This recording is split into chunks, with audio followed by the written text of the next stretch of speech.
Hey, I'm back. Just FYI. All right, bet. All right, so what were we? Oh yeah, Acts 1. Yeah, so Yeah, X1. okay, so if Jesus didn't know the hour, right, and he told his disciples that, right, they would obviously have caught that, right, very clear, right. Why do they re-ask it? I have no idea. Right. Yeah. Okay. Love your honesty. Very honest. I like that. Um, but yeah, I would just say like that's something to ponder. Is number one, you don't, if I say, hey, um, you know, do you like hot dogs? Bro, who does, by the way? But if you like hot dogs, no, I don't like hot dogs. Okay, you know I don't like hot dogs. Would you ask me again? No, because you already know. So if Well, we Jesus is also need to saying, keep in mind that it's not like this is 5 minutes later. This is after the crucifixion and the resurrection. So it's, what, months later? yeah, but that would kind of like, still though, My it's like, wallet? that's kind of a stretch to say that they Upstairs just in my forgot pants. something like so plain like that because Jesus taught them about that, about the day of the hour. He's the one that brought this to them, right? And he's the Well, one, maybe they then thought he's, that God had revealed it at that point well, to they were, Jesus. repeat that? Maybe they thought that God had revealed that to Jesus at that point, so they asked him again. Okay, let me give a different idea of a different, maybe a different line, right? In John 21, just as an example, 14 through 17. This is where, it's the redemption of Peter, right? And Jesus asked Peter three times, Simon, son of John, do you love me? And he says, on the third time, he's like basically fed up with it. He's like laying up, he's like kind of like sad. He's like, Lord, you know everything. This is what he says. You know everything. You know that I love you. So he's like, look, Jesus, I don't have to tell you that I love you. You know everything. So I think that that's strong evidence to indicate that, look, when they're asking this in Acts 1, they're having in their mind he knows everything. But it's not for him to reveal it at that. It wasn't for him to reveal it at that time. And Does he that's say he doesn't reveal it, or does he say he doesn't know it? so. Yeah, the word oiden. Apology argues it better than I. Apology here because there's a way he argues it. I like that he argues it better than I would. It's like Knows this really well Yeah. Well, too. his argument has nothing to do with the definition of the word from the lexicon. Well, well, he's not the arguing. definition, the just to clarify, the argument that I provided during the debate was not a lexical issue. It was a semantic. It was not a semantical issue. It was not a lexical issue. It was a specifically a exegetical issue. It was an exegetical argument. When we look at how language usually operates, people can use less words to convey a deeper picture because they're trying to convey a deeper image and a different thought in order to answer a very broad or very concise question. So, the very context that is being rendered within Mark 13, which suggests that Jesus is the master who is returning and is not commanded to be watchful of his own return. This gives indications that there is a specific nuance or a specific sense of knowing that is involved in which the Son does not possess. And so the conclusion that is brought about, especially if we take other contextual similarities into account, which is an appeal to how Jewish weddings operate, in which the father has the authority to announce when the son should be ready to receive his bride, because it's not under the authority. In fact, that's a point that you agreed to, Tavish, which is that all knowledge is revealed by the father's authority, not by the son's. So there's still an element of authoritative revelation that is being given here, that is solely up to the Father, not up to the Son, and not up to anybody else. So no one, not even the Son, possesses that sense of knowledge by themselves, and therefore does not have the authority to declare it or announce it. So I find that the argument that if we just say, oh, it simply means that he just doesn't know, that it, I think, requires ignoring the context of what the passage is actually inclining, especially with the especially with the other passages in which the disciples clearly say that he knows all things, such as in John 16 and Acts 1, and also in the passage that you cited, willpower. So I think there's more evidence that shows that Jesus knows all things, but he is talking about a specific sense of knowing that is not in contradiction to the proposition that he does not know this particular hour. I think it's relating back to his authoritative revelation, not in regards to him actually lacking any possession of a type of knowledge that that only the Father possesses. So I think it's all a Okay. matter of context, not lexical. Yeah. Okay, so first of all, in those other passages where, like Peter, for example, says, "Oh, you know all things," all things is always context dependent. It's never literally all things that ever exist ever. So right there, or it also could be understood as like hyperbole. Like, oh yeah, you know everything, Jesus. Like, you know everything. You know all the things. So I don't think that statement just automatically proves omniscience, because language just doesn't work that way. Language is very, how would you say, figurative, and we use hyperbole all the time. I just did it by saying we use it all the time. That is hyperbole to say that. So I don't think that any of those passages prove omniscience, especially by just other people saying, "Whoa, you know all things."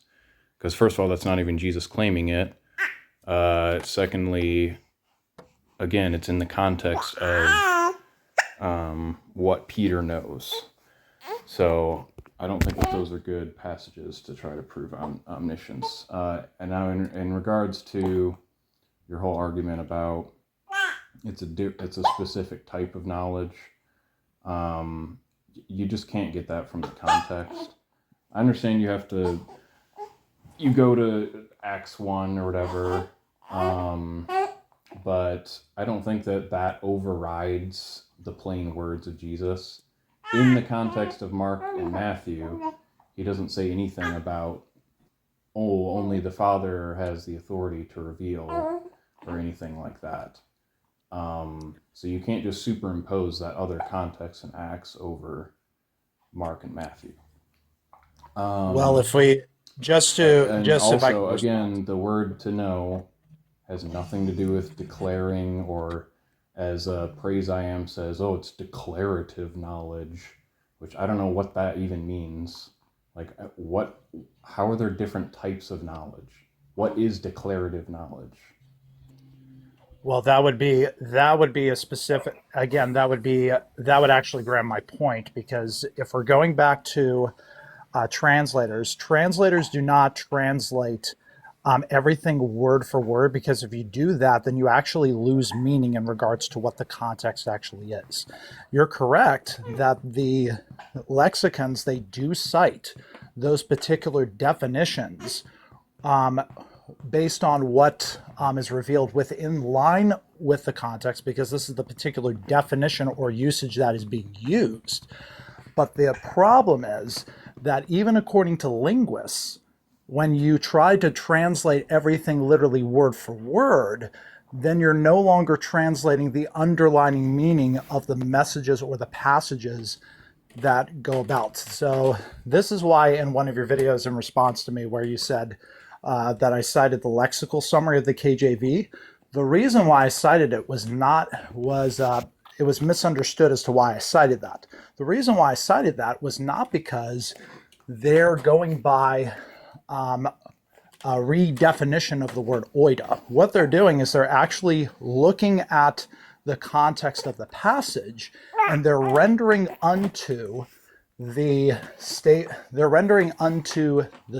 or the translation of the word oida based on what the contextual force of the passage is. Quick, are you talking about where it's translated as tell? Yes, when I was talking about the Okay, have you lexical, actually looked at those passages where it uses the word tell in the KJV? yes, Because literally none of them mean declare. They all still mean to know. And most of right, them have the word cannot or do correct. not. And So but you, the person but you, cannot tell or does not. Yeah, cannot true, tell, meaning they can't know. They don't know. true.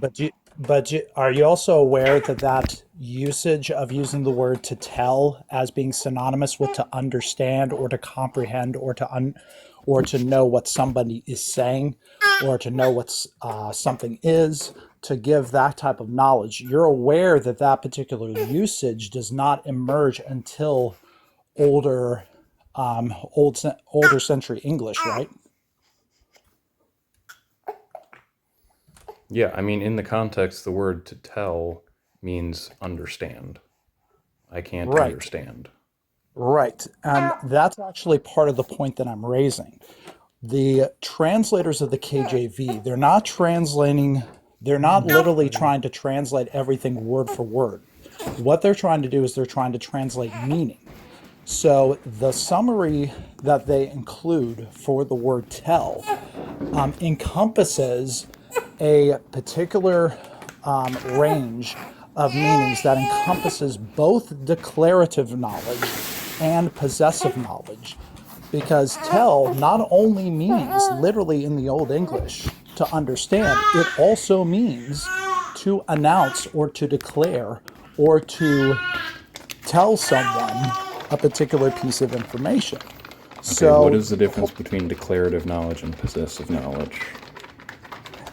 it's knowledge that one possesses and has the authority to announce to someone. Possessive knowledge is something that a person merely has but does not use that knowledge to disseminate to people. That's the difference.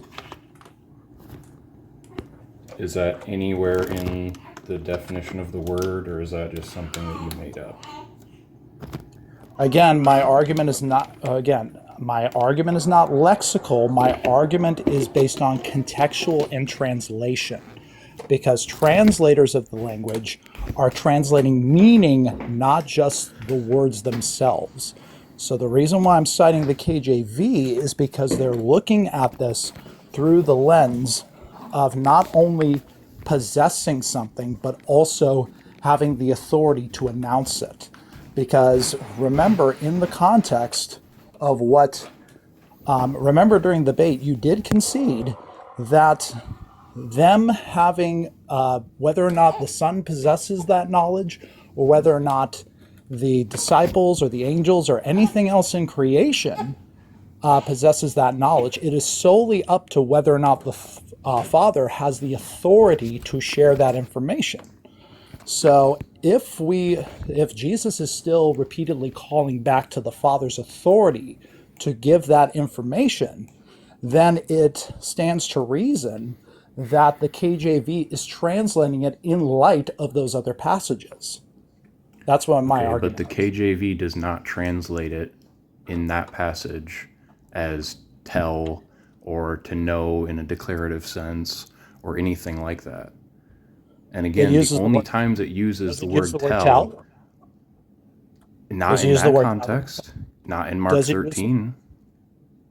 Does it not use the word tell in Mark 13:32? Does it? I actually, maybe it does. I I would definitely go to the KJV under Bible Gateway, because if you look under that, they do use the word tell. Okay. Oh, what did I do? I didn't want to do that. Okay, you might be right. But no, it still means to understand. They are not meaning it in any kind of declarative sense. I guarantee you, when they were translating it, they weren't thinking like you're thinking. They just used it because